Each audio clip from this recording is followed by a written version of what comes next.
Yes, boys, and welcome back to another Dokkan video.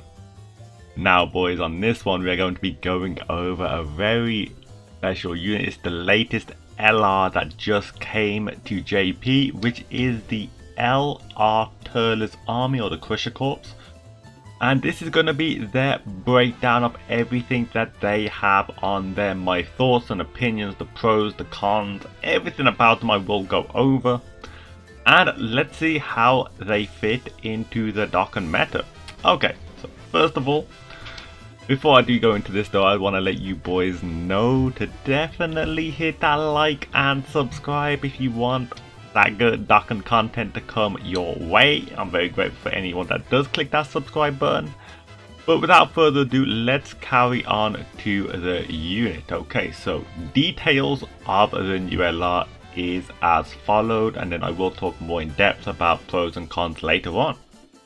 So, first of all, the leader skill is the Terrifying Conqueror's category, Ki +4, HP attack and defense 130%.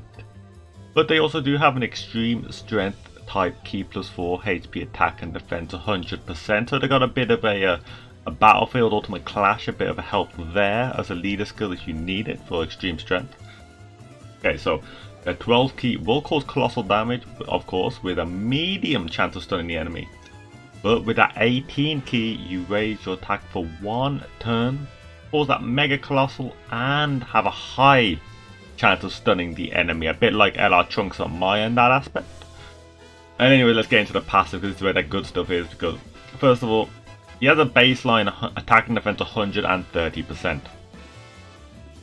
Now, Terrifying Conqueror's allies will be getting Ki +3 attack and defense 30%, which is a substantial buff, I will let you boys know. Plus an additional Ki +6 and attacks offensive against all types when the target enemy is stunned. Attacks effective against all types and a high chance of launching an additional super attack when Ki is 24. So with that, even though he has 2 different ways of getting super effective damage, which is pretty nice. Okay, active skill, Ki +24 for 1 turn. Okay, so it's just a Ki buff. You don't get any attack, you don't get any defense, just a Ki buff. You can activate it when the HP is 60% or less, or starting from the 8th turn from the start of battle. I guess, yeah, that's okay. That's okay, because it's not that impactful. It just gives you Ki. It's not like it's going to give you a massive defense buff or damage buff. I will talk more about the other stuff in a bit, but yeah, that's okay. Link skill is brutal beatdown prepared for battle. Big bad bosses, that's what matters the most. Nurse for Conquest, Destroyer of the Universe, Fierce Battle, Legendary Power, a lot of the Turles links. And categories, we have Movie Bosses, Joint Forces, Terrifying Conquerors, and Final Trump Cards. So for this unit, probably Movie Bosses and Terrifying Conquerors. I don't think you can find a place for this in Terrifying, in Joint Forces, sorry, unless there's a lot of Terrifying Conquerors there, or Final Trump Card. And let's get into the example, because of course, with Dokkan being down, there is no way of me showcasing the unit, unfortunately, until Dokkan does come back. But we got the next best thing, because I've got examples over here. So this is, thanks to DBZ World, this is him on a rotation currently with AGL Turles and Physical Kid Boo. Now I think he does not have Big Bad Bosses level 10, so he would have a bit higher defense, but that is okay. So with the Big Bad Bosses, may have like 220k defense, 230k. And look at that attack. And when he does launch that attack, by the way, guys, I got it here. So he hit about a 7 million attack stat with that rotation, which is pretty insane. But that is with 2 supports, yes. That is without Big Bad Bosses though, so I don't know how high he would honestly be hitting. I don't know if he had Big Bad Bosses there, but I'm guessing not. But that is some insane damage. Maybe Piccolo stunned, or because they do get extra attack when the enemy is stunned. But that is some pretty insane damage. I mean, there's some LRs out right now that can't ever get that high. Like I'm talking like Trunks and Mai, maybe like Majin Vegeta, LR Trunk, like there are a few LRs that just cannot get to that high number, like Int Bojack, You know, the list goes on, but that is a really high attack stat, especially for a unit of support. Okay, so now that we've looked at what he can do, let me talk about the pros of his passive and everything. So the first thing I want to talk about is his high chance to stun. Now, when anyone is doing Super Battle Road, you know stun chance could be everything. Stun could be everything. So him having a high stun chance is going to be really nice for that. I mean, there's movie bosses, Super Battle Road. We're going to eventually get like a final trump card Super Battle Road, a terrifying Conqueror Super Battle Road. So whenever any of those, even Extreme Strength, Extreme Super Battle Road, if you're stuck on that, this guy may be the one for you if you're struggling. High stun chance is ridiculous, like honestly ridiculous. And I don't think the amount of buffs he gets when he does stun someone means that, like, you know, you're gonna have a good time using this guy in anything that can be stunned, which is gonna be crazy good. Next is amazing damage output. Getting to that 24 key, remember his active skill can be used twice and does get into 24 key, but when you do have that, you have a high chance, I think it was 50% to launch an additional super attack, which is ridiculous. Like, I have not seen the APT numbers of this guy on the Reddit yet. I don't think it's been calculated, but this guy's gonna have some ridiculous damage. And he gets even powered up if they're stunned. You know, he's getting that stupidly high numbers already. 130% attack and defense baseline. This unit is looking insane. This unit is looking pretty insane for the damage output they can do. I don't even want to know how much those 12 keys are hitting as well. So that is one good thing about him. Next is as I just said, the active skill can be used twice. I think this is the first instance of an active skill that can be reused again, which is pretty nice because, you know, that's what the whole active skill thing was about. You're supposed to have a special skill that you could use, and it was not intended, I don't think, to be it's got to be a one-time only thing. This is really good utility because then it opens up more avenues for other units to have, you know, newer units to have multiple using active skills. Like maybe we have one that increases the defense of the rotation for 30% for like a turn, and you can use that 3 times. You know, stuff like that. The fact is, the double active skill is really nice. Although I know this is on the pros, but if only it gave like a little bit of a damage increase or a little bit of a defense increase, like you could have been plus 24 key, plus 20% attack, or plus 20% defense. Just anything like that would have been nice. But hey, you can use it twice, so I cannot be complaining. I cannot be complaining about that. That is pretty nice right there. And what more do I say? Attack's effective at 24 key. He also does get attacked effective if they're stunned, but getting that 24 key should not be too hard. I mean, you keep this guy surrounded by supports. You get that 24 key, that means you're going to be super effective. That means you're probably going to stun. That means you're probably going to launch an additional super. Like, and you guys know how broken Go GT units are because of their super effectiveness.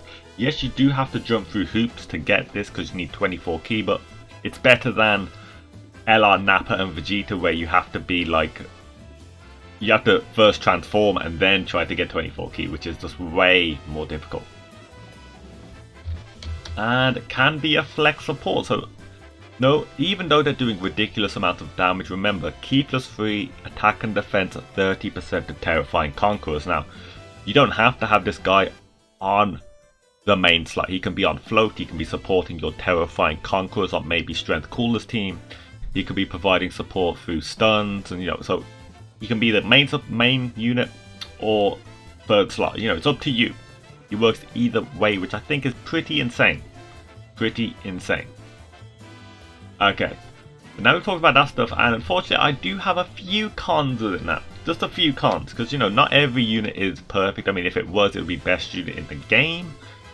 But let's go on about this, because there is many instances in Dokkan where units just cannot be stunned.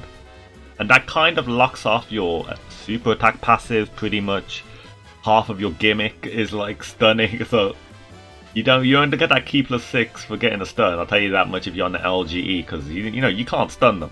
Infinite Dragon Ball history, you can't stun them. And considering, I think there are 3 pillars of hard content in Dokkan. There's SBR, Infinite Dragon Ball history, and I guess LGE can fit on there even though it's a medium thing, but these guys can't stun on 2 of them.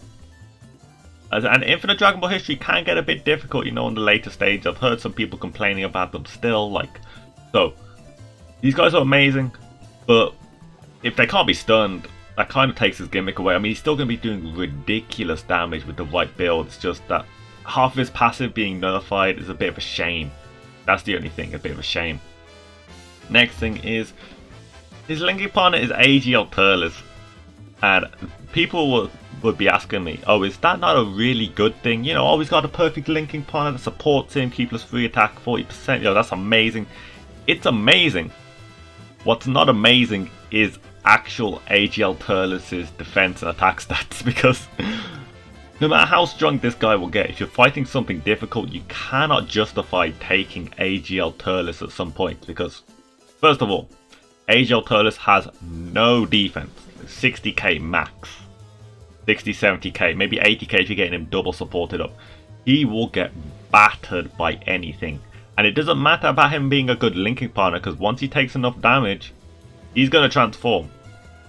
When he transforms, he will hurt this unit a lot from not giving him 40% attack. So the way I see it is, it's a pro and a con. I don't know why I didn't put it on both, but AGL Turles, if you're doing normal content, yes, he's going to be ripping it with this guy. You know, it's going to be such an amazing rotation, but you're going to be using it on like an LGE one, and you're going to be like, damn, AGL Turles is actually going to take a lot of damage here. I got to use an item, and then you're like, oh, so I had to use an item just because of AGL Turles. Then it's a difficult thing to keep him on float. It's kind of why running Tech Broly sometimes with AGL Turles. I don't usually run that rotation, even though it's supposed to be like best APT. Not when Turles dies. You don't do any damage when you're dead. So yeah, that is one thing that I do see bad about this unit, is the fact that that does happen. I mean, he does have other linking partners. Yes, I'm just talking about the best one for him. It's just a shame it is a squishy support. Unless AGL Turles was built like Strength Popo, then we would not have this conversation, but he's not.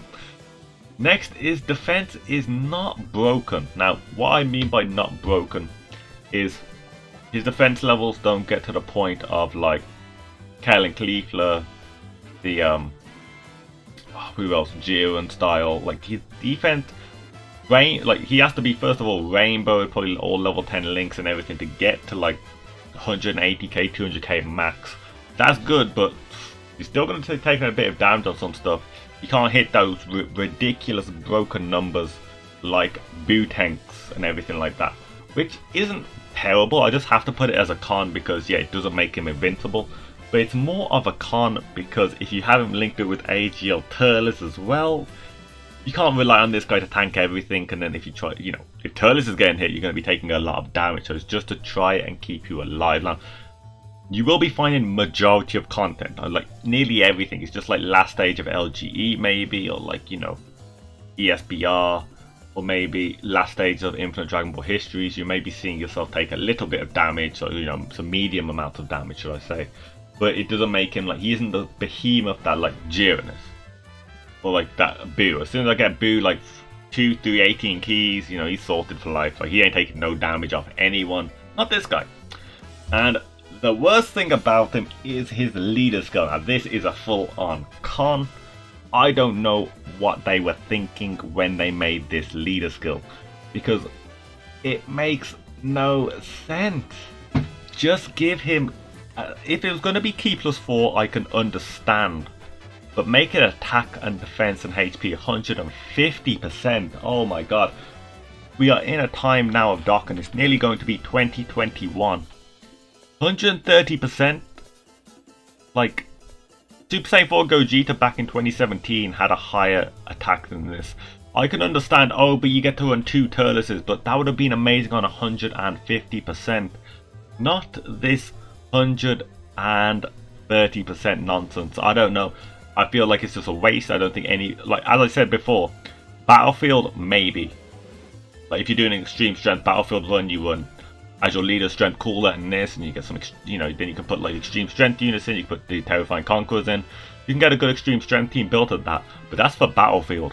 For normal content, running 2 extreme Turles, I mean, it will work. Of course it will work easily, but it could have been way much better. What is that red pink armband on the guy in the front? I've been looking at that for a while. That's a bit weird, but anyways, that is my main pet peeve of this guy. I was like, why is the leader skill so trash? I mean, you know, I talk about leader skills quite a lot, and that one just got me down. So my final thoughts about this unit altogether, putting in all the pros, all the cons, the damage output. This guy's top tier, yeah. This guy is, I feel like, is a must summon for me anyways. He is ridiculous amounts of damage. He supports, he just does everything. It doesn't, like, yeah, I did say his defense doesn't make him invincible. That is a con, but I don't care about that. If he's doing that much damage, who cares about that in the end? Like, because he's such a cool looking unit. Only thing I don't like about him is the leader skill and the active skill, because the active skill could have done at least something for his damage. I mean, Key's nice, but if, like, say if you finally get access to the active skill and you was going to have Key plus 24 anyways by hitting a few orbs, what would be the point? Again, but it's always nice to have it in the back just in case if you're stuck. I understand. Now, that is my final thought. I think you boys are going to be thinking something different about this guy, but if you do, let me know in the comments, because I want to see what your boys' thoughts on this unit are. And the last thing I do want to say is thanks for watching this video. If you did get this far, I do want to thank you boys, day ones, and I'll catch you on the next video. This has been Kizan here, and I'm about to bounce out. I'll see you on the next Dokkan video in a bit, dudes.